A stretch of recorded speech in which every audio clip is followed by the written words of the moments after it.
Welcome everyone to Trek Talk. I'm TechMan16. We have our returning champions with us: Handy, Boom, Occam's vreddy, and Strange Kirk. And we were just discussing Strange New Worlds, and I really want to talk about it because I have a particular concept that I want to discuss.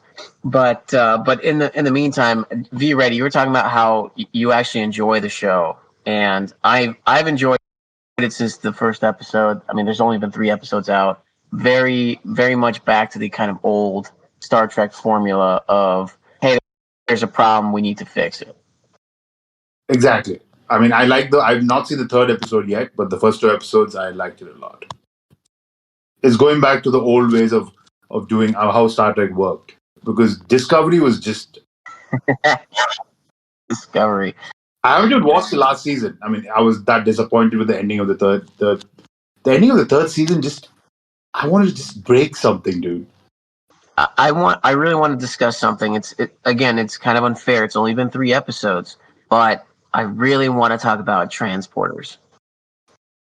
And before we get into Discovery's version of transporters, or not Discovery, sorry, Strange New Worlds version of transporter, let's kind of discuss how it got to be what it is, right?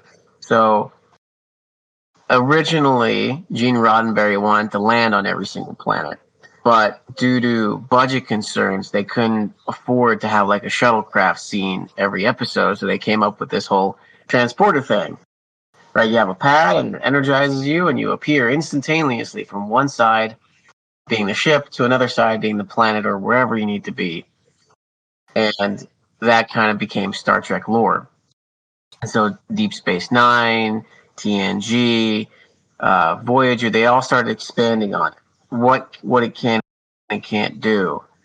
And I think there was enough scientific mumbo jumbo regarding pattern buffers and distance and effect that it was a very useful plot device. But Strange New Worlds, I think, really kind of takes it to the extreme. And by that, I don't know if anybody's seen episode 2, but the transporters were used to move Pike, Spock, and Uhura from the Enterprise. And when they arrived on the planet, they got new clothes. The transporter chief was able to beam the serum directly into Spock's blood when he was transforming. And now episode 3, Dr. M'Benga's, I'm gonna just spoil it for everyone. Dr. M'Benga's secret is he's been hiding his daughter with a terminal illness in the transport pattern buffer. And I'm just like holy shit! Oh my god! What do these magical boxes can't do? Transporters and replicators were 2 incredible aspects of technology that the writers of Star Trek wrote in, and they didn't really think about what the implications of what those could be scientifically or on a society. That they're like, there are going to be so many 2nd and 3rd order consequences to transporters and replicators. I mean, it is like, I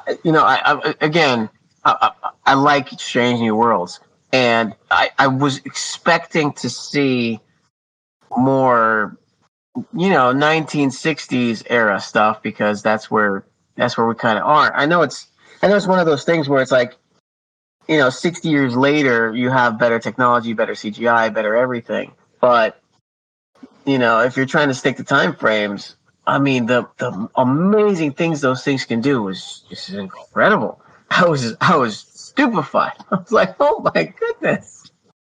I like the idea that the cutting edge engineers, because that's one thing that's always the opponents of the Federation have always talked about. Starfleet engineers. These fuckers are crazy with their imaginativity and also their lack of supervision. And and so I like the idea that all of these crazy shit can be done with the transporter, for example. And then, 10, and then when you get into the later shows, they can do all that shit, but there are specific Starfleet like regulations. A lot of safety briefs got, told on Friday afternoons. They're like, hey, stop fucking around with the transporter. About the second episode one, I agree. Okay, the clothes part was still okay, but the serum directly being put in Spock, that was a little out there. Yeah. And I just like to think sometimes you got to make, it's like the game, you got to make your own story and your own fun. That was the thing, and then it worked some of the time, and then it started to go horribly wrong. And like 2, 5, 10 years from now in the Star Trek timeline, they're like, you guys, we have a regulation that says you can't do this shit anymore. The odds aren't good. Just stop. Well, see, I really enjoyed the Enterprise version because they actually had like malfunctions, and they had an issue with, I don't know if they alluded to what was it, transporter psychosis or things of that nature. I actually really enjoyed how Enterprise used the transporter. I think that was a TNG. Well, I don't recall from Enterprise. I blocked a lot of it out. But TNG, the first time I remember hearing about transporter psychosis, Barclay, that was where Barclay became a supercomputer in his own head. And he brought up transporter psychosis. Well, yeah. So he brought up transporter psychosis, but I'm saying like Enterprise was like more close to when people were experiencing transporter psychosis. Okay, fair enough. Because I think it was like transporters in Enterprise only existed for about like 60 to 70 years or something like that. I think there's a problem in the whole Star Trek multiverse of lazy writing. And I think when Star Trek writers get lazy, especially in episodic versus serial, they're too go-to, and they're like, you just imagine all these writers like, fuck, we don't like anything, we don't have anything. It's the two go-tos are time travel and there's a transporter accident. And I think they've overplayed their hand on those two stories. Like, and also anytime, multidimensional. I'm sorry, what was that already? Also multidimensional, like going into the other universe. Multidimensional. I would agree. I think that's like third. I would say like time travel. Like anytime I'm watching Star Trek and they do time travel, I'm like, you've went to the well too many times. It's fucking dry. It's lazy writing. Transporter accident, same thing. And I agree with you, Vreddy. I think multidimensional, they've overplayed it, and that's like third, but close to second. It's breathing down second's neck. It's a little off topic, but I love the fact that they actually showed that they changed General Order 1 to Prime Directive because of Pike. That was hilarious. That was pretty cool. It's like those little details of Trek lore that like you really enjoy. I noticed that. Because when I just keep saying Prime Directive, Prime Directive, Prime Directive. So it just suddenly just came to me. That is hilarious that they actually threw that in. So going back to the transporters, so in episode 3, basically what they did is they did the Scotty trick before Scotty was on the Enterprise. And by that is just you set the pattern buffer to diagnostic mode, and so it continuously refreshes it so it doesn't lose your signal for his terminally ill daughter. And then I remember that episode with Scotty where they met Scotty, and he did that trick. So that leads me into the Voyager episode where they had to hide all the telepaths when they were crossing the space of I can't remember what the aliens were, but the leader tried to defect, but it was all a game and it was a ruse, and they found the wormhole to get through their space because telepaths were banned or something. And I'm just thinking to myself, the entire episode they had to store like 100 people in the pattern buffer for a certain amount of time because otherwise their patterns would degrade. And I'm just thinking, like, why couldn't they remember that trick that Scotty did where you could infinitely loop the pattern buffer and then don't worry about the degrading of the signals? So I've been rewatching TNG, and that's the whole thing because I'm not the biggest TNG fan. but I just can't keep rewatching DS9 over and over again. Well, it is, but I felt that if because I never finished Voyager, so I felt like if I watched TNG and then I watched Voyager, I would so appreciate it. Would be like a shot in the arm to the DS9. Anyway, that's off in left field. So I recently watched that episode where Scotty came back, and it was particularly poignant because not only because usually they bring in like the original cast and they they do their thing, but it was poignant because Scotty was retiring. He thought I have nothing to offer Starfleet. I'm old. I'm off to this colony. I'm going to sit in my rocking chair. And then he has catastrophic failure on the ship, and he puts himself and another guy in the pattern buffer with the repeating self-diagnostic, and he saved himself and he loses the other guy. And, everybody else is like, oh, yeah, oh, too bad he didn't. Oh, and Scotty's like, man, he was a really nice guy. I thought that was particularly poignant. It was a poignant episode of Scotty. And then Scotty, like, man out of time. I thought they did it well because you get the awesome, the actor, Jimmy Doohan, and an incredible actor, an incredible man who stormed the beaches of Normandy. People forget that. And but then like him not instantly getting along with LaForge, and LaForge was like, yeah, I got shit going on. I don't need this guy. And then Scotty mentoring him like, this is old. Stop telling the fucking captain you can do it in 2 hours. And the captain says, I need it in 90 minutes. He's like, tell him you need it 5 hours. And then when you get it done in 2 hours, you're a rock star. That was one of my favorite TNG moments. He's like, stop. Fucking captains want the impossible. Stop fucking enabling their bullshit. Yeah, that was fun. It's really like old school and new school. Yes. It's like you don't know the game yet, do you?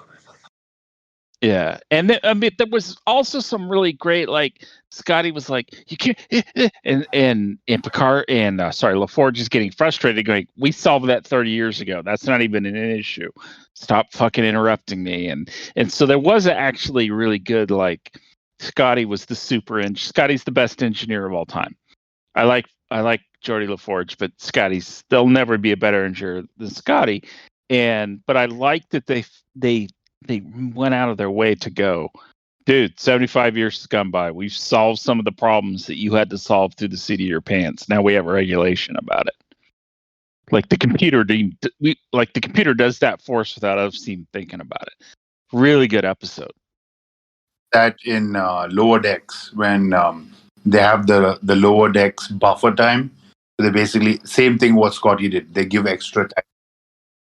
I think in that episode you underscored kind of TNG in one episode took the time to really headbutt old school and new school, whereas Discovery in the 32nd century was like instant. Okay, I can. I know all 32nd century tech now, or 33rd century tech, or whatever they're. Excellent point. Excellent point. All of a sudden, their cells aren't attached; they're being held by electromagnetic fields, which was fucking stupid. But that's an excellent point. Discovery instantly integrated advanced technology, and they showed in that particular TNG episode the disconnect between TOS and TNG level of technology. Well, also, by the way, Occam's, just to backpedal just a second, I think of all the people on the original Star Trek, if I'm not mistaken, James Doohan was also the only actual pilot, and his crazy ass actually slalomed a fucking austere plane between telegraph poles at one point, just to show that it could be done, whereupon he got in a lot of fucking trouble. But anyway, if we're throwing down Jimmy Doohan trivia, which I love, if you look back on all the TNG, the TOS episodes, God, what hand was this? I can't remember if it was the left hand or right hand. You'll never see Scotty's hand, both hands at the same time, because Jimmy Doohan had lost. I think it was his pinky. It might have been middle ring finger. Was it middle?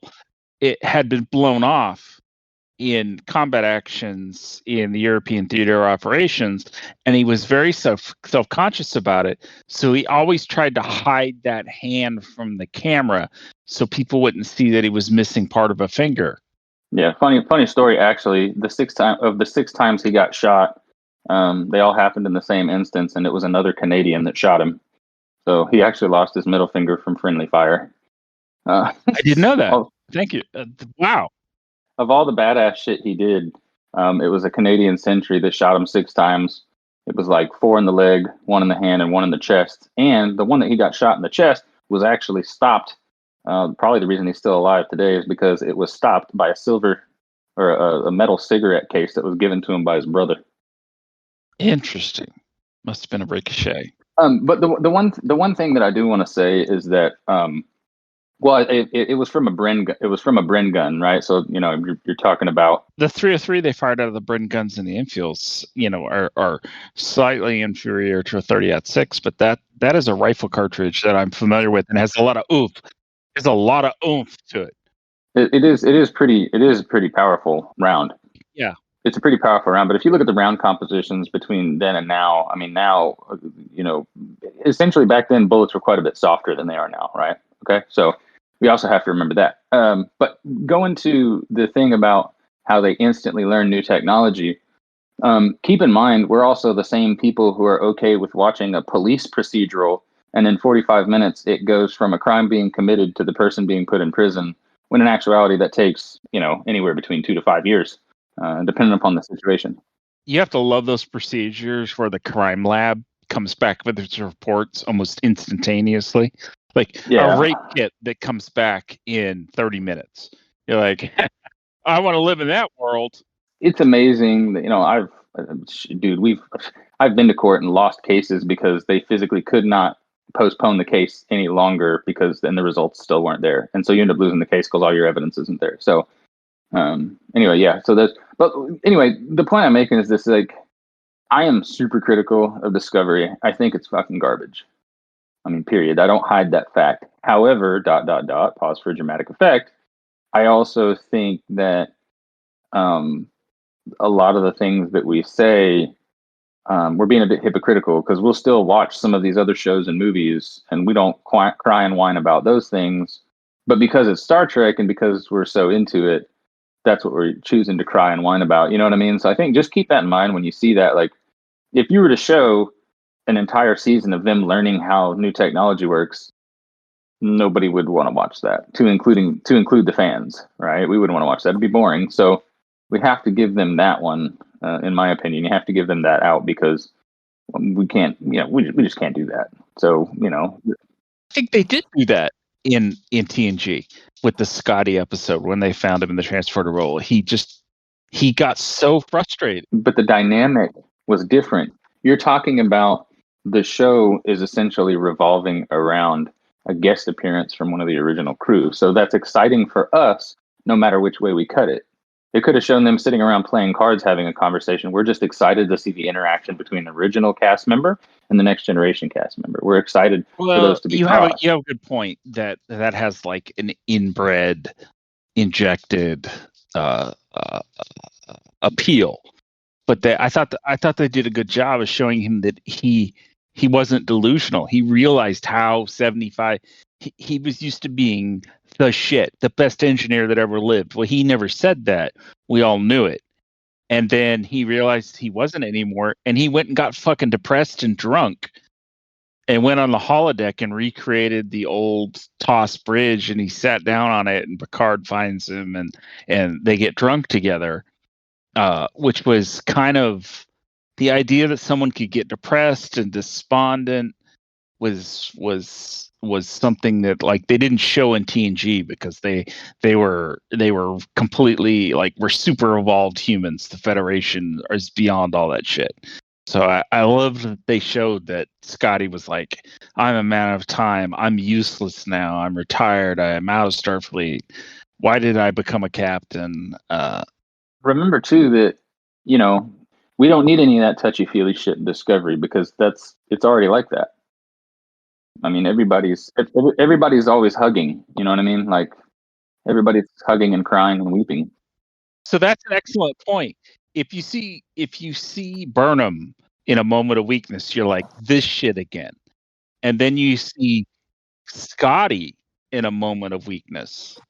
But look, here's the deal. I feel like Discovery was a bunch of people watched the reboot of Star Trek, and that line where Spock looks at the doctor, looks at Bones, and goes, if you feel my time would be better spent roaming the halls weeping for crew morale or whatever, then I'd gladly defer to your expertise. I feel like somebody watched that and we're like, that's it. We're gonna make a show exactly about that. Everybody's gonna roam the halls weeping, and we're gonna do that.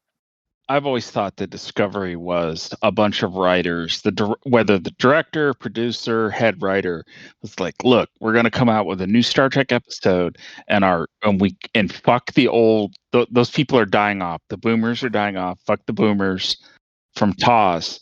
And we're going to come up with new stuff, and we need to ascribe to millennial sensibilities. And I felt like they drank the whole bottle of medicine when they went down that path. The thing is that, I mean, it's getting viewers, right? Because I'm a member of a few communities, and there are a lot of people who like Discovery. I mean, there really are. There's a mega shit ton. I've never met any of them. That surprises me. I've seen and spoken to a lot of people who really enjoy it. On the other hand, I have a good friend of mine who is a part of one of the represented communities, and even they are like, okay, I'm over it. Thanks for showing these things, but it's forced. It doesn't feel natural. They're pandering. They're trying too hard. That's exactly what it is. It's tokenism at its finest. I want to bring up DS9 in the conversation with Discovery. Like, in DS9, there's always a plot point with Miles O'Brien struggling between Federation and Cardassian technology. And they're the same century. And there's always a problem. It's always a plot device that's used when you run out of ideas. In Discovery, that when they make the leap to 32nd century tech, again, instead of all the scenes where everybody's crying and everybody's hugging and showing their emotions, they could have used that time and filled it with, okay, here's a 32nd century issue, and we got these people from like the Stone Age, and how do they work together to solve it? You could essentially not just spend a whole episode, but every now and then throw it in there as a reminder that they'd be like, oh yeah, oh, what are you doing? Oh man, I had to work late because I'm trying to figure out how to make this up with our existing whatever, or something. I mean, look, I'll bring a real world example. When Microsoft updates their Office package, it takes me a little bit of time to figure out what the new stuff is that they put in there that really screwed with the old stuff. Like, for example, in Excel, I'm like, oh my God, they changed the ribbon again. I need to find all the stuff that I used to use, so now I know where to go. I mean, that takes time. Now, can you imagine? Like, in Discovery terms, you're like, okay, I was using Windows 3.1, and now I've been thrown into a universe where I'm Windows 11. And you're like, what just happened? How do I do X? Like, where do I type in the commands? Like, oh no, we got a GUI for that. Oh, I've faced that. I faced that personally with years ago. I only used Windows, and then I made the jump to using a Mac, a MacBook, and I've had the same MacBook for fucking going on 4 years. The other day, I had to hop onto a PC, and I was lost as shit. Like, I was like, hold on, I'm sliding the mouse around. Where's the start button? Like, where's this? I don't know. It was, I couldn't even fucking figure it out. So I actually had to ask somebody. So, I mean, yeah, that's a fair point. And that's only like 3.5 years. I just wanted to say that I'm having the same Discord bug everybody else is having. So I can't see the green ring around everybody's name. I'm like Kirk and I were talking over each other, and normally I can see the green ring. Oh, Kirk's talking, or whoever's talking. I need to shut the fuck up. I want to hear what they have to say. I wasn't trying to talk over you, Kirk. I am having that bug, and I'm like, no. Are you on mobile? I am. I just updated it. vreddy and we're having the same issue. So I wasn't trying to talk over you. I usually rely really heavily on the visual. I can see that green ring. Yeah, no, it's that's the issue. That's why I made the jump. It's been like that for me for the past week and a half, and so that's why now I'm using my laptop because I can actually see what the hell is going on. All right, let me pull it back to Strange New Worlds for a bit because we kind of gone off topic. So I'm going to ask the panel and anybody else in the audience, feel free to chime in.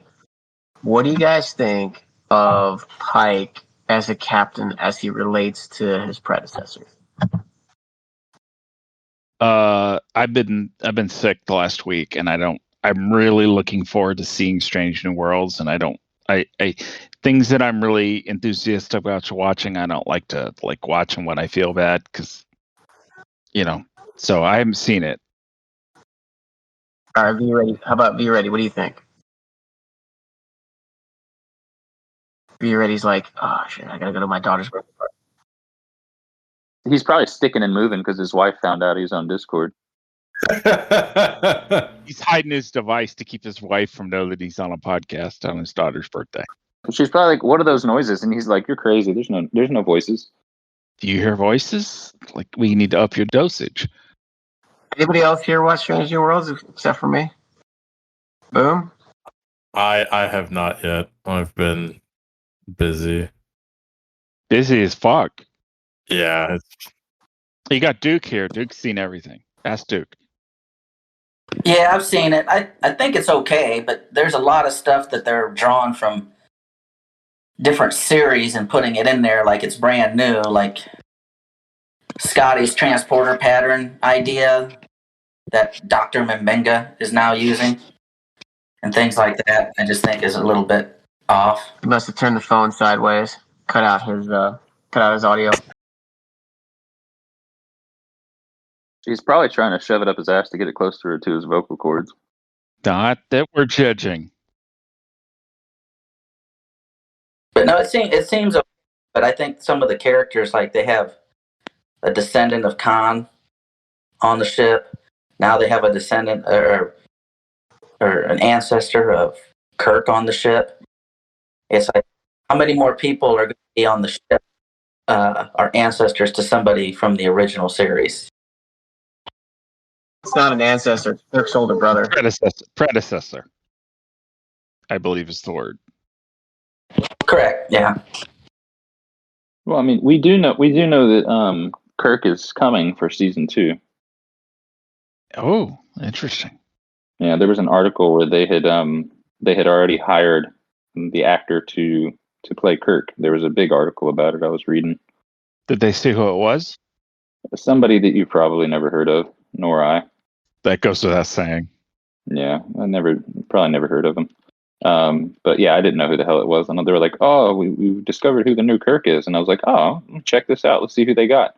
And then it was like, "Yeah, this is some guy who did a guest appearance somewhere that you may or may not have seen on TNT at 9:00 on a Sunday night." I mean, talk about a role to step into a reboot. You call it a reboot or a predator.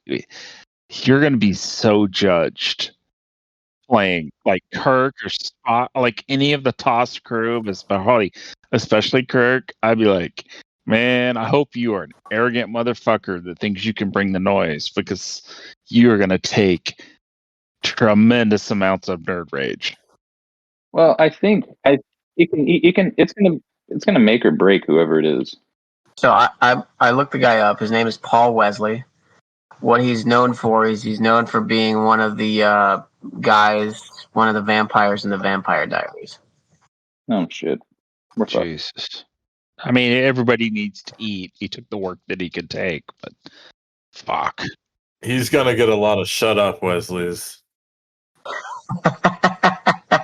This is interesting because we've never really seen, aside from the reboot, we've never seen a Kirk that's not in command.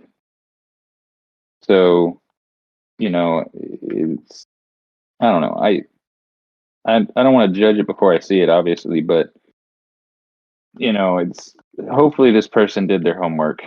That's all I can say. Well, like last week we were talking about Ethan Peck playing Spock, and I thought his performance was very forced as Spock. It wasn't like a fluid, Zachary Quinto or Leonard Nimoy kind of portrayal of the character. So we'll see what happens when this guy becomes Kirk.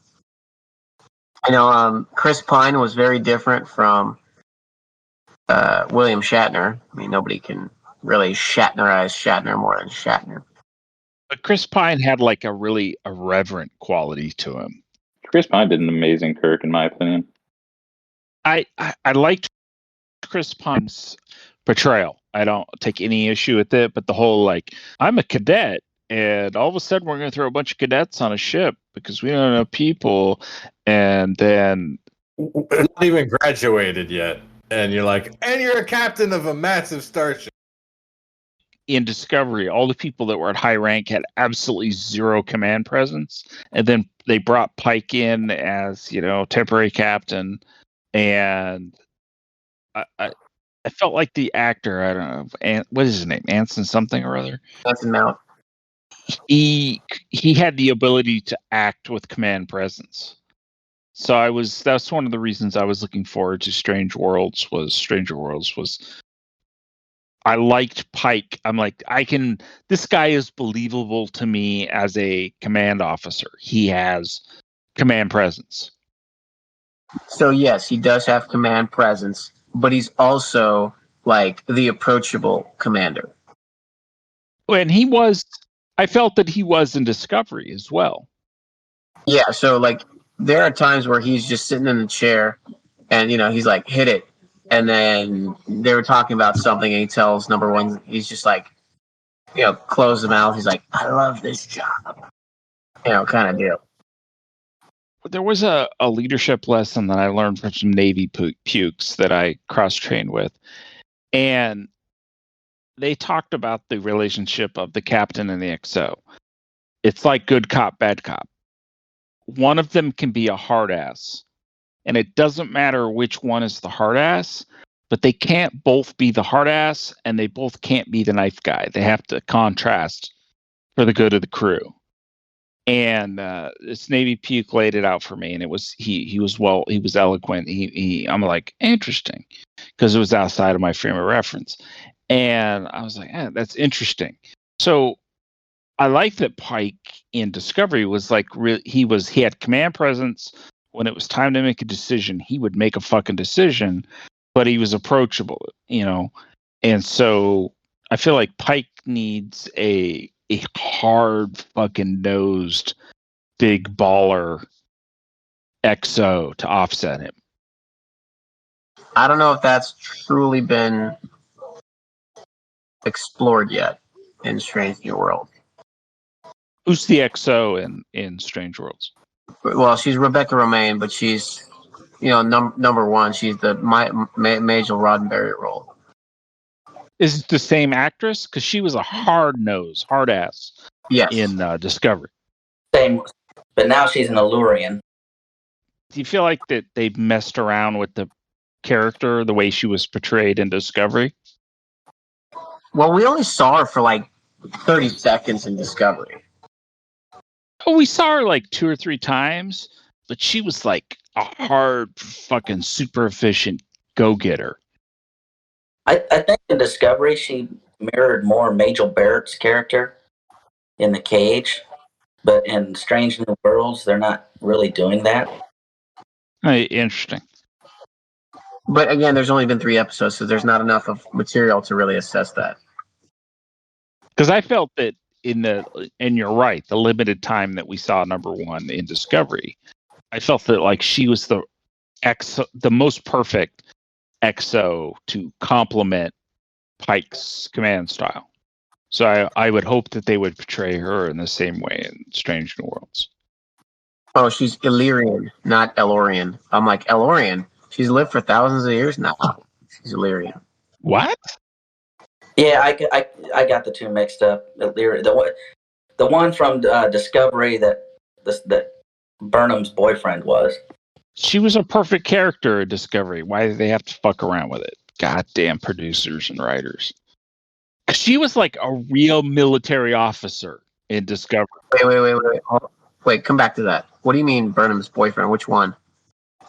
The black dude that had the sensitivities, because she was modified like he was to be sensitive to certain things. Well, Book's Quajon, and she's Illyrian. Those are different. Okay. What the fuck is an Illyrian?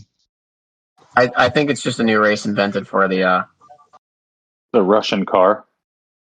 yeah. That's just funny right there. Because I could have sworn Discovery they had one of them in there. Maybe I was wrong. Let me check. What was the race? It was in a TNG episode where Wesley was doing his academy evals, and it had webbed hands, and they feel that any sort of social nicety is false, and so they're like super.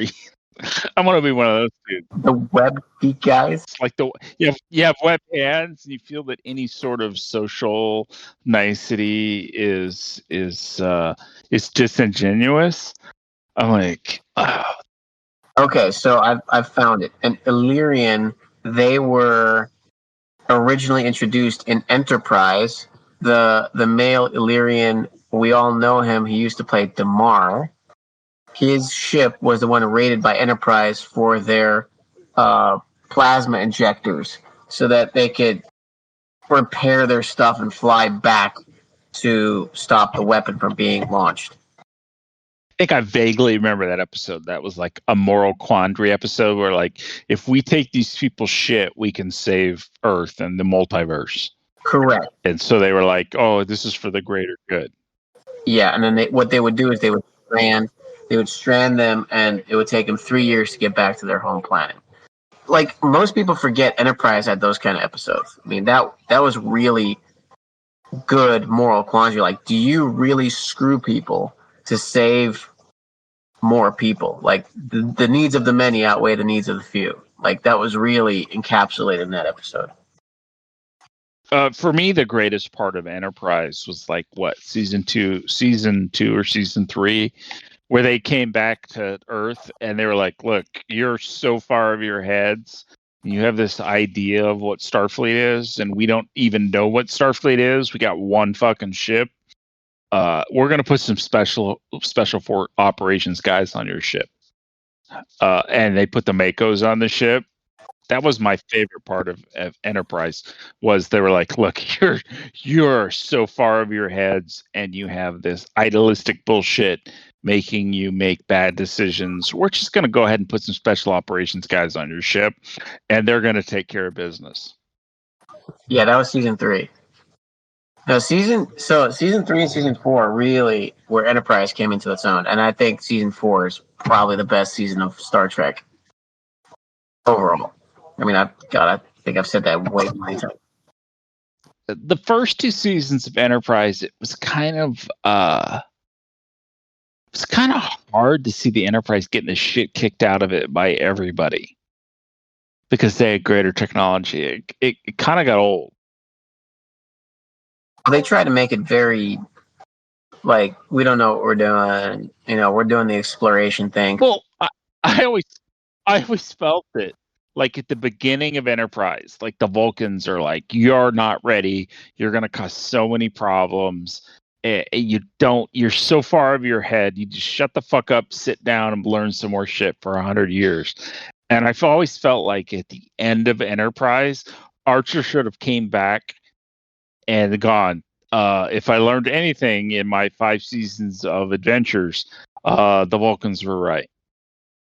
We were so far above over our heads." Oh, speaking of which, did you know that? What was the guy? The guy that plays Phlox.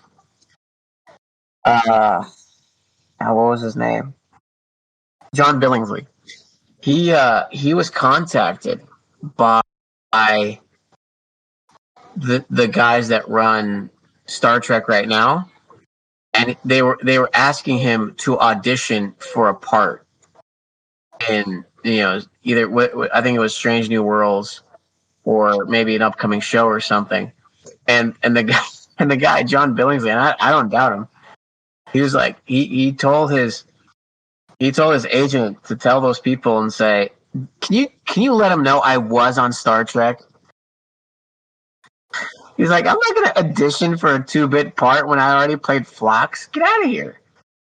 Like, but then, he was asked, like, would you reprise Phlox in Strange New Worlds? He's like, absolutely, I'd do that. Not a problem. There was a great character arc in, if you've ever watched the HBO series Entourage, where the main character's brother, Kevin Dillon, and no matter how so he was a bit player and anyway, and then he did like some wonderful shit, and no matter how successful he could be, no matter how potent as an actor he could prove himself, he still had to be humiliated by the audition process. And he did this like monologue where he laid it out. And I always felt that was like, it was like insightful for me, because I don't know what these fucking guys go through. But that reminds me of Tim Russ. Tim Russ, he's like, I've been in the business for 30 years or 40 years or whatever. I was a major character on a Star Trek show for 7 years. I have all this directorial credit. I have all these accolades. But the one thing I'm known for is the guy that says, I ain't found shit in the desert from the movie Spaceballs. I fucking love that guy. We ain't found shit. Yeah, found shit. And they got the hair, couple of dark gentlemen with a hair pick versus a comb. We ain't found shit. I love Mel Brooks. Go from the desert. When I first heard that, I had to rewatch that scene in Spaceballs just to confirm. I'm like, oh my god, I didn't even know. Because you see like 2 teams of guys with like combs, and then they pan over, and you can see a guy with like this narrow hair pick, and I'm thinking, because I know Mel Brooks and I love Mel Brooks, I'm like, those are gonna be black dudes, and the guy puts his fucking visor up, and of course it's a black dude. You're like, we ain't found shit. I laughed. That's might have been the funniest fucking line in all of Spaceballs. Yeah. As John Billingsley, it's like weird. It's like asking Deanna Troi to audition for a part in the new Star Trek. I'm like, do you people watch the old material? Obviously not. That's interesting that when you see these characters that are cast to be, reboot or predecessors, and the reporters always ask them, did you ever watch Star Trek? And they're like, no, I didn't want to watch it because I didn't want it to artificially influence my performance. I don't know how to feel. Like, part of me is like, yeah, like, rock on with your bad self, own your own performance. And then part of me is like, are you out of your goddamn mind? I feel like what came before should influence your performance, because that is the world you're performing in. A out of control nerd fucking group is going to murder you and your entire family, Manson style, if you fuck this up. It's like the ultimate expression of nerd rage. Did you ever guys listen to Jerry Ryan when she was cast and they told her what they wanted her to do as a Borg? I mean, I gotta assume they like, we're gonna put you in a skin tight leotard. We want to show your ass a lot. Can you do that? I mean, that was discussed, but she was saying, because she's trying to get into the role of like Borg, and so they handed her a copy of the episodes where it was Hugh, when they were, when they encountered Hugh, and then she watched it and she's like, okay, what about this performance? She's like, well, I mean, maybe we're gonna go in a different direction with the Borg. Here's the episodes with Locutus. It's like, okay, what about Locutus should I incorporate? You know what? We're just going to go in a different direction with the Borg. So that's an interesting. I not too long ago I watched that Hugh episode, and I thought it was actually a good episode because they were these Starfleet types that had not irrational, well established and hate for the Borg, and then they started seeing me as an individual and a person. What was my point? Shit, I'm old. Oh, so my point was going to be, so the fact that she came in as a former Borg is very provocative and thought-provoking, but Star Trek, through its variety of episodes, portrays the Federation and Starfleet as hyper-evolved beyond everything. But the writers or producers of the Star Trek episodes, like, every fucking season, it seems like we need to have a really hot chick in a skin-tight leotard that shows her ass and her tits. And we as the fans are not supposed to acknowledge that they're doing that. I mean, TNG with the whole Troy, she went from the mini skirt cheerleader outfit to the leotard, and then fucking 7 of 9 is the most prolific example of that. But it is hilarious to me that they're like, oh, Star Trek, Starfleet, Federation is evolved. But the writers and the producers every fucking season are like, yeah, our watchers are idiots, and we got to put TNA in front of them. Well, that's exactly it. It's like, yeah, in the future we'll be involved, but in the here and now, we got to make money. Yeah. Tuvok, 7 of 9, not horrible characters, interesting characters, but the writers and the producers were so tapped into, like, they need to be TNA for eye candy for the viewers. I thought Tuvok was a great Vulcan character. I liked Tuvok's character, but I wish they had TNA'd her less. Tuvok is a dude. What? Fair enough. Yeah. I'm not Tuvok. You're right. Tuvok was sexy as fuck. I got a chub right now thinking about Tuvok. No, what was the female? Tuvok. What the fuck was her name? Janeway? Paul from Enterprise. But that, so. You're talking about Paul? DePaul. Thank you. Super nerd. Thank you. Tuvok, still sexy as fuck. I might switch teams for Tuvok. Wait, how did you confuse Tuvok with T'Pol, dude? Fuck, I'm fucking old. Have we not established this? Both sexy as fuck. Okay. I find that interesting that the writers and the producers of the Star Trek can't walk their talk. That they're still like, we got to put TNA in front of them because our fucking watchers are stupid. Well, Star Trek is in a money, or Starfleet and Earth are kind of in a moneyless society. So they're trying to create a moneyless society culture, but they still need money to operate in. So that was always a huge disconnect where they were like, status has been replaced money, but like every time I watched TNG and they were playing poker, I'm like, what the fuck do those chips actually represent? Dude, If you don't have any money, what do the chips in this poker game actually mean? I still can't get over thinking, like, now I'm just walking around my house fucking thinking about goddamn Tuvok's serious ass in a fucking one piece or something, man. You fuck. I can't even. Ain't nobody even paying attention to what you're saying, dude. We're still lost in that shit. We're done. I am old. I am set in my ways. And you basically confused him with a girl. That's hilarious. I'm old and I'm set in my ways, but I'm not willing to quote Stripes. Well, I am willing to learn.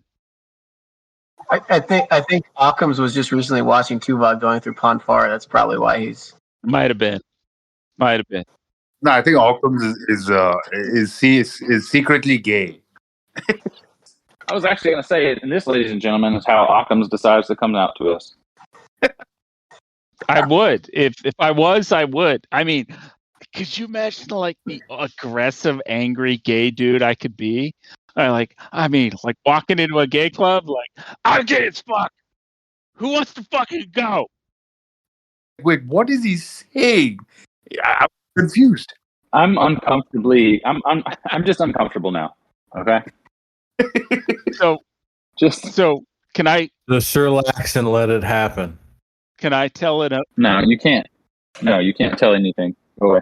Can I tell it embarrassing is not embarrassing for me, but an embarrassing, interesting aside story. So I worked on the railroad. The division of the railroad I worked in was like 99 point. What did you work? Did you work on the railroad all the live long day? You would get murdered if you sang that song. It was verboten. But like 99.99% of all the fucking people in maintenance Hawaii were men. We had like when a woman showed up, you'd be like, well, that's unusual. And there was this dude. He wasn't in my division. He was in another district. It's this black guy. And this black guy looked like, what was that fucking dude, the wrestler? Terry Crews. Terry Crews, thank you. He was this huge fucking black dude, super fucking ripped. And he got hired on the railroad in this neighboring district. And this dude was fucking ripped, huge, and manly as fuck. And so he started making friends. He's like, oh, we should be Facebook friends. So like he invited a couple of dudes in his district to be Facebook friends, and they accepted. And they went looking through his photos, and they were like all these photos of him cross-dressing. And they were like, and he's like, that was a joke. That's Halloween. I was dressed up as a woman. And it was, and there were these couple of black dudes in my fucking division. And they were like, no, he's gay as fuck. He's just in denial. And they used to do this like comedy routine. They're like, because this dude was fucking huge and fucking ripped with the shaved head. And he was like, give me that dick right now. I'm sure it was funny if we were there, but that just sounds horrible. I just yeah. Dude, you've made me uncomfortable, dude. That whole story has made me uncomfortable. I'm sure it's great if you're there, but some things don't translate into spoken word. Fair enough. It just makes you sound like an old white guy in 1975. All right, fair enough. I'm just saying. I'm an apathetic libertarian. I'm like, everybody should do whatever they want to do that makes them happy, as long as it doesn't negatively impact, society in a quantifiable way. So, I'm pretty comfortable. I'm like, if I was gay, I'd be the angriest, most aggressive gay guy there was. And for some reason that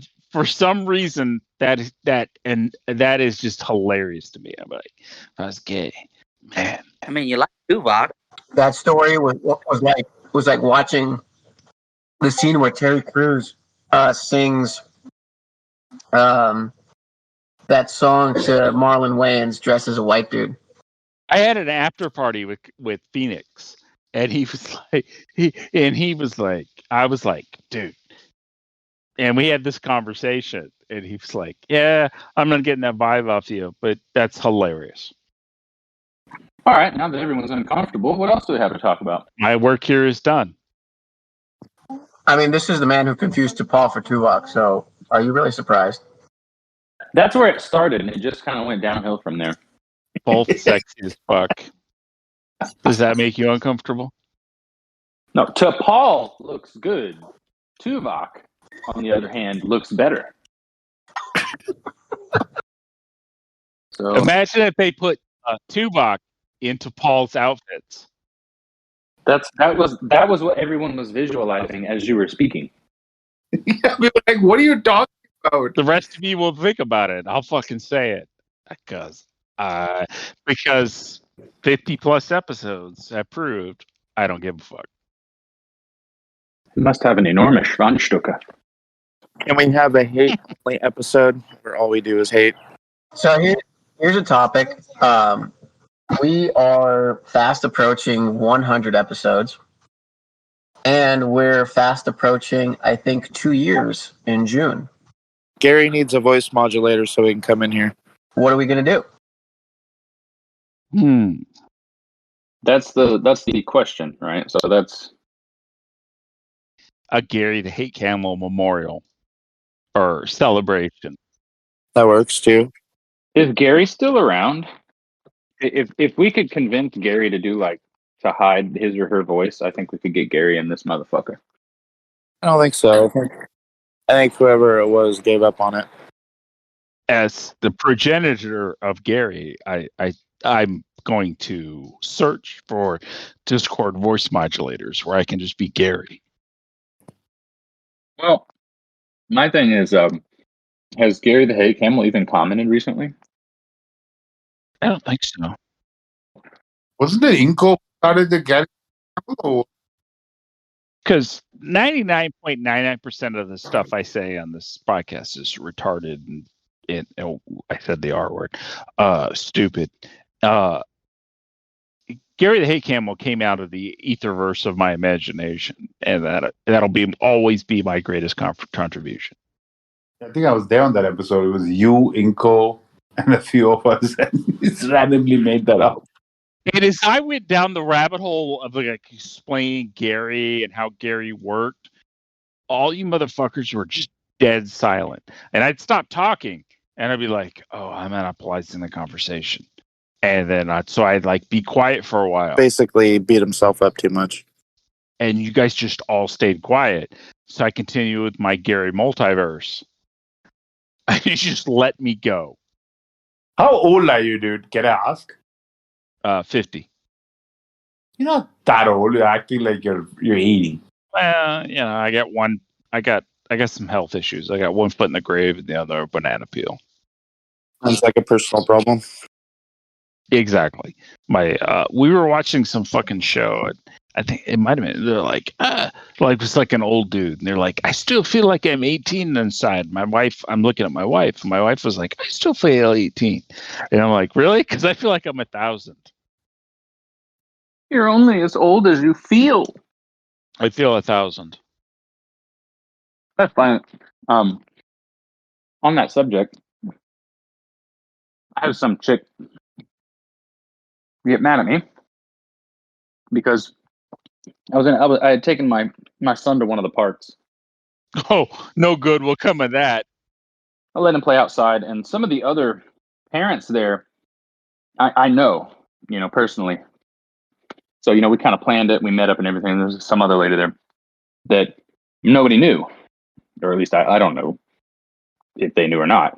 So we were talking about, as you get older, you start having to, it's like, yeah, you kind of slow down, but really it's just like you have to plan better for recovery for activities like drinking, lifting weights, running, road trip. There's just the things that you start learning that you need to do because you're not young and, made out of rubber anymore. Exactly. And we were discussing it, and she was like, well, you can speak for yourself because my husband's 40 years old and he's in the best shape of his life. And I said, well, you're missing the point. That just means that your husband didn't take that good care of himself when he was 20, because if he would have pushed himself when he was 20, he would have been in much better shape then than he is now. I'm talking about if you just sit on the couch for the first 30 or 40 years of your life, and then all of a sudden your doctor tells you have high blood pressure, you got diabetes, and then you decide to get in shape. Yeah, you're in the best shape of your life. But when you were 20, you had the ability to be in far superior shape than you ever can be again. And that was the point I was making. And she was trying to argue, and I'm like, it doesn't make sense. This is science. You can't argue. This is scientific fact. There's studies. I mean, we know this to be true. You know what I mean?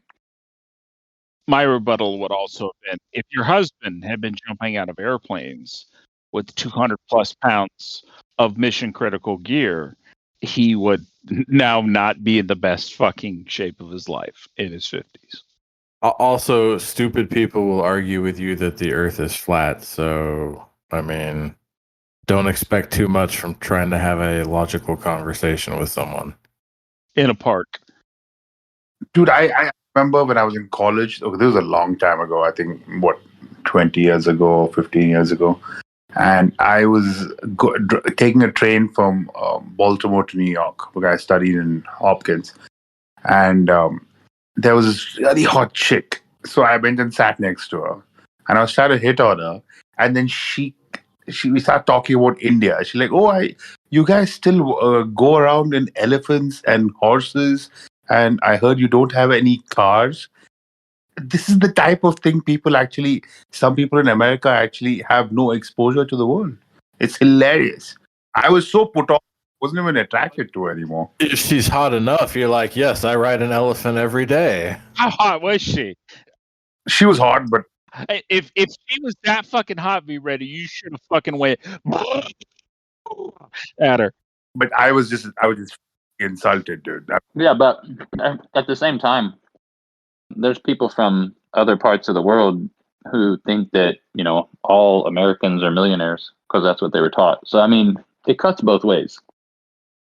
There's a certain class of people who are educated, who know about the world, but there are a big chunk of people who have no fucking idea what the rest of the world is going on. I doubt that's what's going on in the next state. Forget the next country. So there's an interesting dynamic there, vreddy, in the United States. The United States is bigger than Europe. So there's the dichotomy of being well traveled. There is a massive ability to be well traveled. Okay, I'm really sorry. I need to go. My dad needs to be put to sleep. I'll be back. All right. Sorry, sir. There's a dichotomy there of you could be well traveled in the states all across North America, of the U.S., and you can say, certainly you could make a case to you've never left America, you've never left the U.S., and oh shit, Gary's alive. If you superimpose the United States across Europe, you were somebody that has traveled 2/3, somebody like myself who's been in 2/3 of the states in the United States. If you transpose that to Europe, that meant you went to every country in Europe, geographically, travel distance-ly speaking. Also, apparently Gary's still alive. I do feel that there's a disconnect, with people from Europe and parts of Asia. They're like, well, you never left home. And you're like, motherfucker, I've been to fucking 33 states. That's bigger than Europe. Oh, yeah. For sure. Not to call vreddy out, because I have a not insignificant medal of O'Connor's traveling to other countries. I do kind of want to explore that concept that he brought up. It's you're trying to hit on someone, and they are completely ignorant about where you're from. Do you go with it? If they're what's the hot level where you still go with it, or do you try to educate them? Yeah, I absolutely support what Boom said. I'm like, how hot are they? Because if they're really hot, you just fucking make elephant noises at them and plow them all night. I can't do that, man. It's whenever if it's meet a woman or whatever, if I get the impression that she might be an idiot, I gotta smash quickly, because once it's confirmed that she is in fact an idiot, I can't.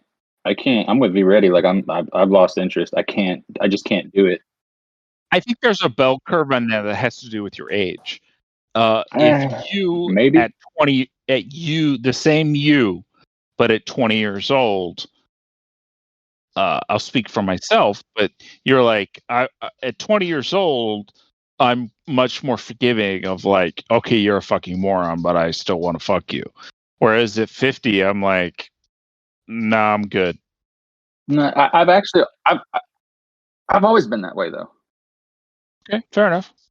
I mean, I get it, and I'm not saying that it doesn't exist, and I obviously fall into a minority as far as that's concerned. But I've always been that way. If I'm speaking to a woman or even a girl back in the day when I'm in high school or something, and she's just like some ignorant redneck fuck or something, I immediately lose interest. I've always been that way.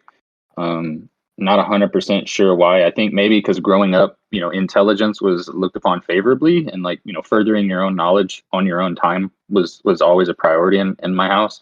So maybe that's why. And so I kind of unfortunately end up judging people. I'm like, "God, you're such an idiot. Why are you an idiot?" You know what I mean? So I don't know. Well, see, I judge them, but I don't need you to be intelligent for a good sport fuck. But obviously, I'm not gonna talk to you otherwise. I was at about 27. 27 was the break point for me, where I reached the point of like you have qualities beyond hotness that make you more attractive. Like at about 27 was when I reached the ability to go, a woman of quality is a woman of quality that transcend just her pure hotness. It took me that long. Let's be honest though, and since I guess we're doing this, let's be honest. In my experience, those hard, anywhere between 9 to 10s, they're usually not. They usually don't perform well, right? Without getting too explicit. So, I mean, at the end of the day, for me, it's almost like a sport now, like where I just at this point, just knowing that even if they're an idiot, just being, saying something and they start flirting with you, and just knowing that kind of in the back of your mind, you're like, I could get that if I pursued it. Honestly, at this point, I guess in my life, I'm like, okay, I'm cool now. You know what I mean? Because I know that you look like the type that just kind of lays there, and they can tell when, people can tell when you come when you drop your nail file. You know what I mean? Don't answer this if you're uncomfortable with it. But what was your age range when you became a police officer? Beginning to end of your career. How old were you? Okay, we're talking about this. I was 21. As soon as I was able to, that's when I became a cop. So I had a lot of awesome mentors when I was an LEO. And the greatest and I got a lot of great advice to save me a lot of grief. But the single greatest advice I got was from an old fucking school 50 sergeant. And he told me, never date a woman that would only date you because you were a cop. Oh, badge bunnies. Yeah. Yeah, badge bunnies. And that's, pretty specific, but it expands into other. Don't only date a chick. Anything. Don't only like you're a bodybuilder guy. Don't only date a chick because she's into your physical appearance. Don't only date a chick because of how much money you make. Don't only date a chick for what car you drive. You can expand that into other things. And so you can even apply that to yourself. If you're only attracted to a girl physically, you should not date her, regardless of any other attributes you have.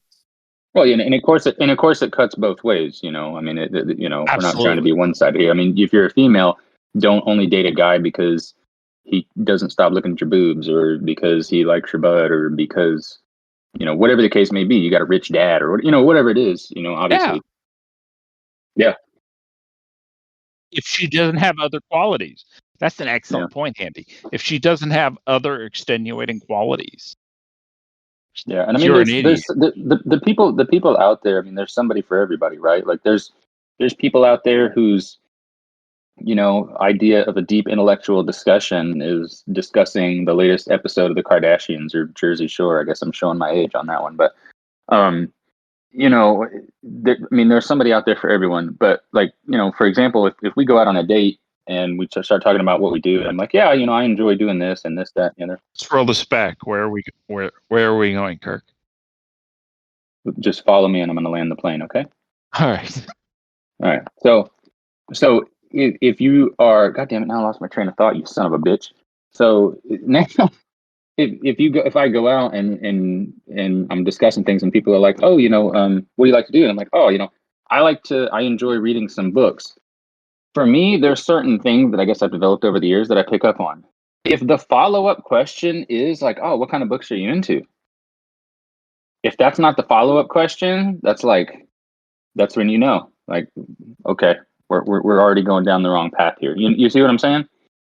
Generally, if somebody else is into a similar thing, they're immediately going to be like, oh, shit, I like reading too. Like, what are you into? If they don't follow up with that, 9 times out of 10, they're not.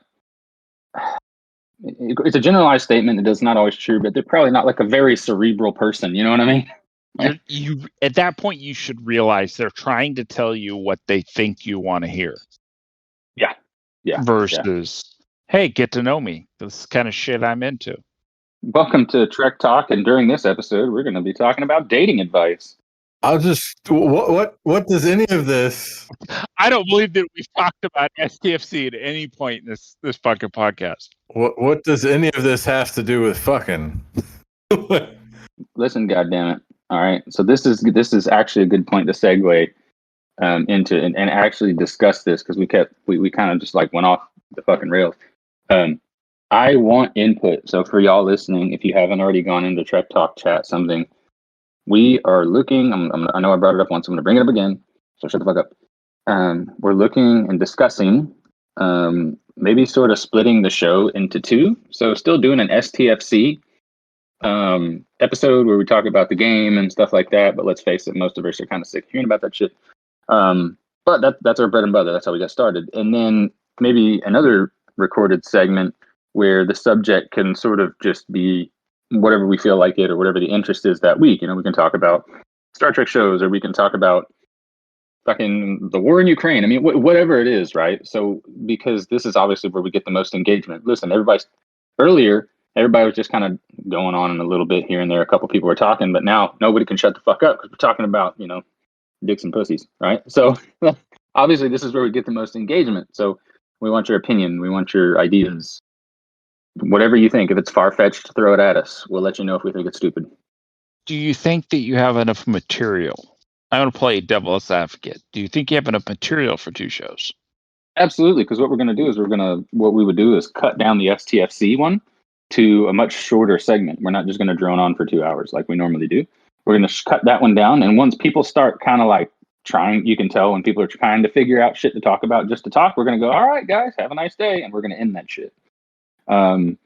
So we can do that, and then the next show, a more focused, drilled down STFC component. Yes, because we do have people who enjoy that aspect, and then when we start bullshitting, you can watch them drop off.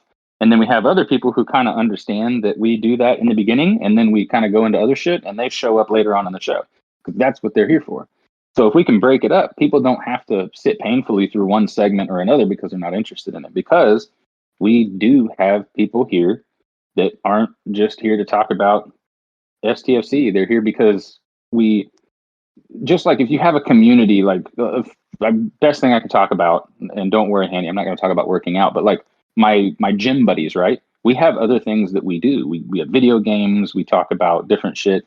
We discuss different things. Like we had like a 2-hour conversation the other day, me and a couple of my gym buddies, about SpaceX and whatever the fucking Jeffrey Bezos's dick rocket is. I can't remember, Blue Origin. And so it brings you together because you have a common interest, but that doesn't mean that that's all you discuss. You see what I'm saying? So we all have a common interest, but we can also enjoy discussing other things because since we've already connected via that common interest. Does that make sense? It does. How would you market it? Would it be a completely separate channel, or would it be 2 different podcasts dropping? We don't know. That's the short answer is yes and no and maybe, and we don't know. That's why I'm bringing it up. with a disclaimer, like episodes would drop and certain disclaimers would drop, and like, this is the bullshit episode. This is the STFC episode. Yeah, okay. So, prime example. There's a guy named Fuad Abiad. He's a supplement company owner. Is a retired pro bodybuilder, and he does like specific interviews with bodybuilders, and they talk about, how did you get started, your life story, where are you going from here, this, that, and the other. And then he has a separate segment that he also releases on that channel called Bro Chat. And it's a bunch of other friends that he has and bodybuilders, active and retired. And they may discuss bodybuilding. They might swap poop stories. They might talk about the new cars that they're interested in buying, or nutritional advice, training advice, or talk about real estate and where they're looking to move. You see what I'm saying? So it's like he can do both of those things, and they are very successful. And plenty of other people do stuff like that too. So you have your bread and butter, that's the STFC, right? And then we can move on to the other one where it's just like a bunch of folks hanging out and shooting the shit. And it's a lot of people. I enjoy that because, especially if I'm like in the gym by myself or I'm driving by myself, because everywhere in Tampa with traffic takes you an hour to get there, even if it's only 10 miles away. So there's a lot of times where I'll put those podcasts on and just sort of immerse myself into that conversation. And, it's sometimes it's nicer than just kind of listening to music. And a lot of people are into that. So why not reach out to that? Because we have people here that are interested in it. We've seen it. You know what I mean? We've seen the evidence. I feel like I'm in a minefield here. So indulge me, sir. In that, God, I feel like I'm being a dick. And I really feel that.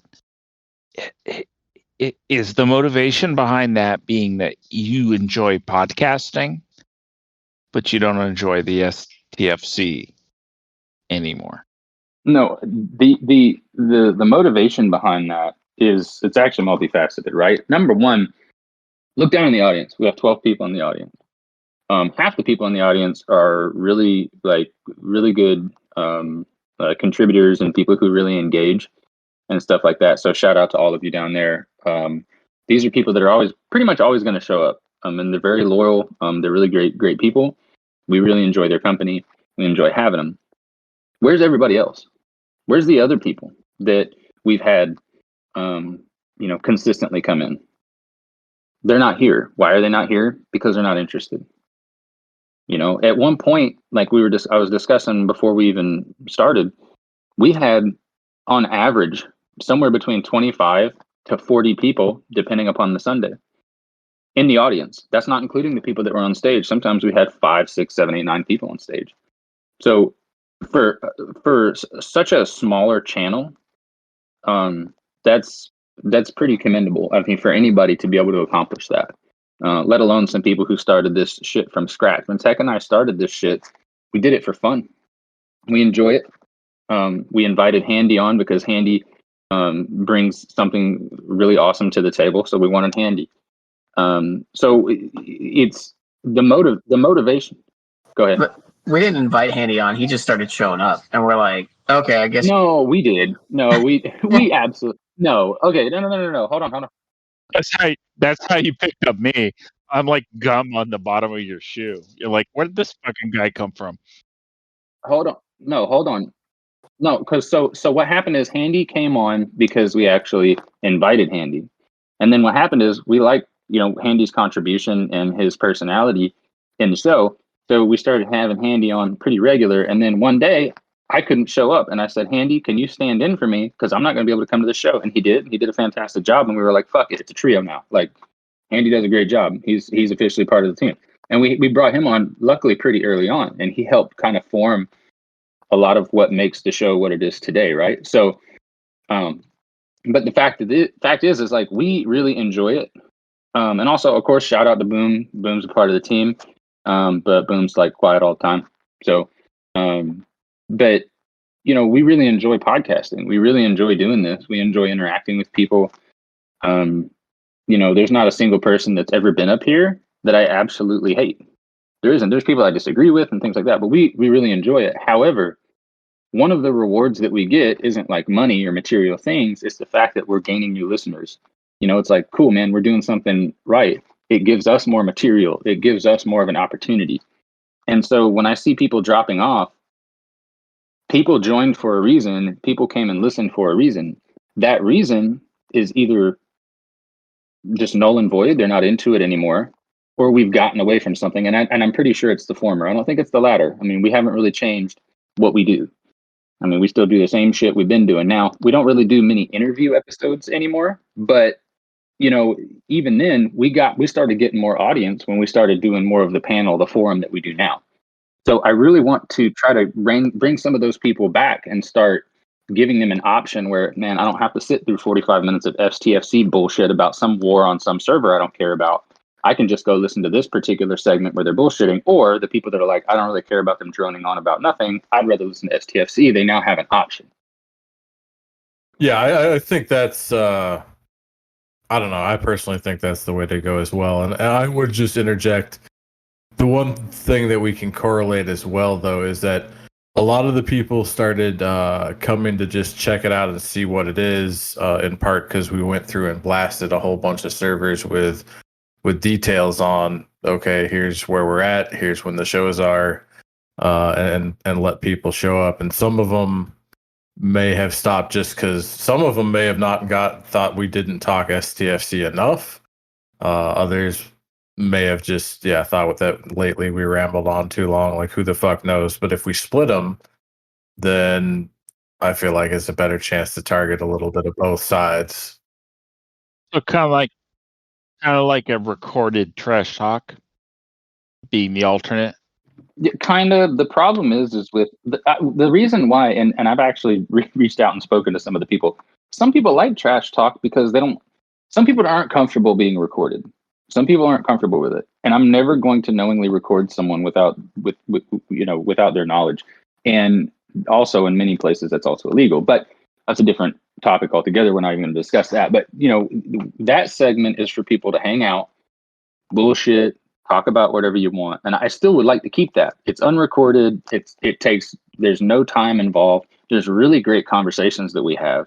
I mean, some of the best conversations I've had in previous years have happened on those Tuesday nights. And so we have really great conversations, great interaction, and it's a good community building thing. And I don't think that we need to do away with that. And I also don't think that we need to take that forum and make it recorded, because then you're going to lose some of you're going to lose authenticity, right? Like, because you can tell, like, there was one time where we had an open stage and all of a sudden people started cursing each other out. As soon as I fired up the record button, all of a sudden everyone was an HR employee. Right. As soon as they realized that Handy was there, as soon as they realized that they were being recorded, that everybody realized it. All of a sudden, everybody was like, "Well, in summary, in conclusion, I disagree with you, sir." And it became artificial and fake because a lot of people are afraid of being recorded. But the point is that the second segment, that's why we're having this discussion, right? Like, that's what I'm talking about. That's why I'm asking about it, because what does everybody else want? Because obviously we're just happy to be involved at this point. We really enjoy this. So if we can get more people from the community to sort of help steer that particular segment, what's going to happen is other people see that. You feel more part of the community because you're like, I genuinely have an influence and a say-so in how this segment goes, this show goes. So you're going to get more engagement. People are going to be more willing to listen. They're going to feel like they're heard more. You see what I'm saying? I see what you're saying. So I'm going to go on the technical side. Is that, and I'm not opposed, but does that theoretically double up your editing? No, because like I said, so basically when we record now, we still record for like in 2 hours, 2.5 hours. What we would do is we would just, once we get to where we kind of like, we're sort of like repeating ourselves again and again and again. With STFC, we're like, all right, see you later. Boom. That episode may be 20 minutes. It might be 30 minutes. It might be 45.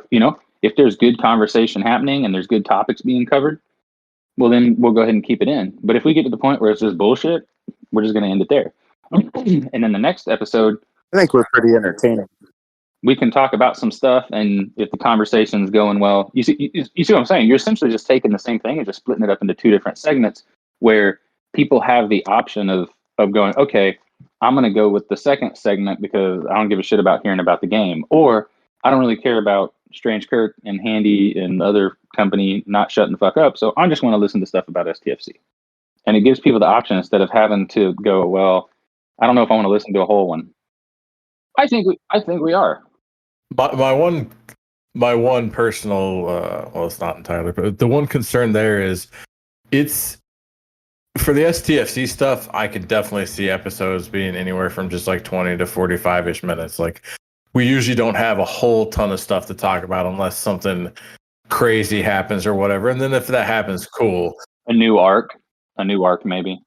Yeah, but like the reason that we're all here and what most of us are actually into is more the social aspect. I can see consistently, easily bullshitting, chopping it up for 1.5, 2.5 out. Like that's not hard. I mean, we had one trash talk that went over 24 hours. We did.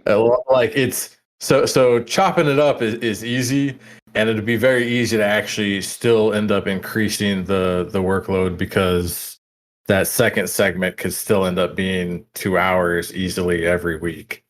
But what I would also advocate is I heard something from I was listening to a Joe Rogan podcast. He was talking with somebody about when he first started podcasting, and they were like, you got to edit everything. And he's like, no, fuck that. We're going, you know what I mean? We just unedited. We're going to do it raw. And occasionally they do edit something if it's after the fact, and they're like, oh, we need to remove that. And people really like that raw presentation. And I think if we can move toward that for our second one, I think.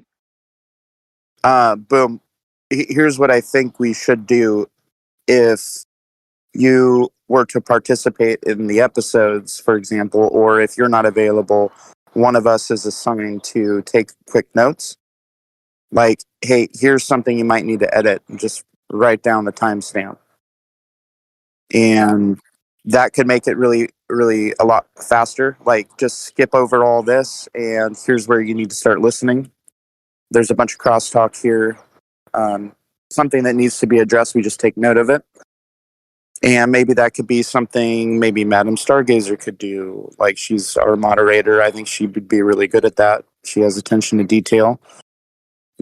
So there's things we could do in that respect to make editing much, much better or much easier. Speaking of which, we should probably wrap up this show and continue this conversation not recorded. Yeah. And Tech, you here? You ready to take it away? Yeah. STFC focused stuff. And then, but there's a part of me that, like, if you've ever been in the after parties, I mean, there's been like 1 and 2 and 4 hour long jam sessions that me and Darius talking are some, I mean, if you just want to be entertained. But the thing is that a lot of those things, whether you know it or not, and you should, and police know it very well, especially policing in the modern age. There's things that when people are confident they're not being recorded, they're more comfortable. Okay, myself included, a lot of people, pretty much everybody. So a lot of that stuff, that natural flow of conversation, it's not going to happen on stage, right? Fair enough. And the thing is that what that also does is more people will show up to the after party, because we might have a conversation, because you might be like, oh man, Kirk, remember that freaking after party the other day? We were talking, oh my God, haha, that was hilarious. And people are like, well, shit, I'm missing out. I need to check that shit out. You know what I mean? So that can also drive more engagement.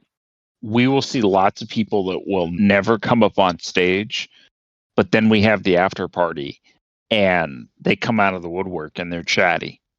And sometimes they have entertaining stuff to say. They do. So let me stop us there before we completely end the episode. DreamWeaver is up here on stage, and I want to give DreamWeaver an opportunity, because obviously DreamWeaver is a content creator as well. So I'm going to let DreamWeaver weigh in before we end the show. So everybody shut the fuck up, including me. Okay, so you guys can hear me? This is awesome. Yep. I feel so honored. Anyway, I like your show, and I just really wanted to speak up about the people not feeling comfortable. At first, on my podcast, when people are like stiff and they're like, what the hell's going on? This guy's, it's obviously he's trying to get me and trick me. And then like 30 minutes later, they're all cool and they're laughing and they're, they let their guard down. It just takes a while to get people to relax. So if you that doesn't mean I want your show to be like 3 hours long, like Joe Rogan. Maybe you guys could smoke weed and then have a podcast. That works for him too. But it just takes a while. It just takes a while for people to get relaxed. So those after parties are great. No, you're right. You make it too, but with that point, because of the dynamic of our show, and it's more of like an open forum based communication. Back in the day when we did a lot of interviews where it was just like me, Tech, and Handy, or just me and Tech, and interviewing like one person, you could do that, right? You could spend all that time on one person, but now the way that we run this, we don't really have the time to spend that much time exclusively like, talking to one person. And so then, like you say, you'd be getting into it being really lengthy. We wouldn't have all the people up here because for all the talking over each other we do, the ideas that we have now and the discussions that we have now, in my opinion, are far superior than what we've ever had because we have more minds up here on stage, right? More hands make faster work or easier work or whatever the case may be, right? Or however the fucking saying goes. I don't know. I'm not Amish, but you know what I'm saying? Because we have more people. So I feel like those are whereas I do agree with you. I agree with you. In years as a negotiations, team leader and all those things, I would talk to people and they'd be really clammy at first. And then, 30 minutes to an hour later, we're swapping poop stories and stupid shit like that. Yeah, it does happen, but I just don't think we have the time. We need to look at how does DJ do it? I mean, I know you guys are not a copy of him. You guys are your own niche. But I tell you right now how DJ does it. He just talks, and we love him for it. And guys, see here with yeah. There's like 50 people on there, it seems like sometimes.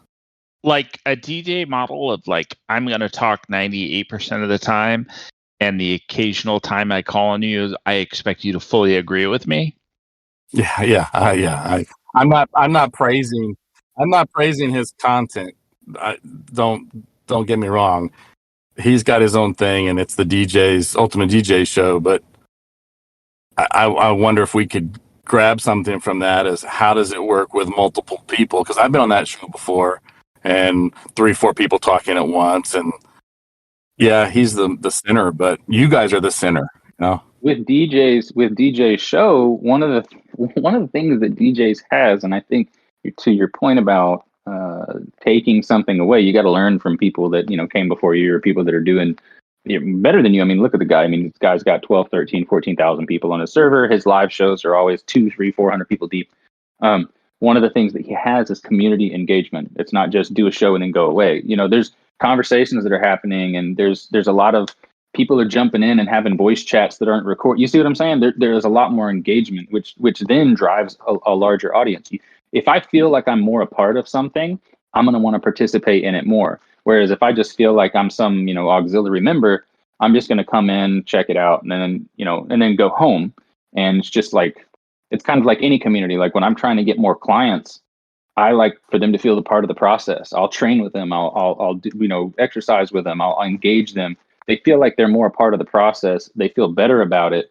They're more willing to donate some more time or put in some extra effort. And this is my opinion. This is my, not saying it's the only way, but this is what I have seen in my experience for what it's worth. And then again, how big is his production crew? Again, DJs is more like a regular radio show where there's like giveaways and stuff. You listen and there's, it's more focused about singular content that he puts out more content at the beginning of arcs than he does like throughout the arc itself. Really, the value there with DJs is he is an affiliate, for lack of a better word, with the ability for him to drop insight on forthcoming content because he has an NDA with fucking Scopely.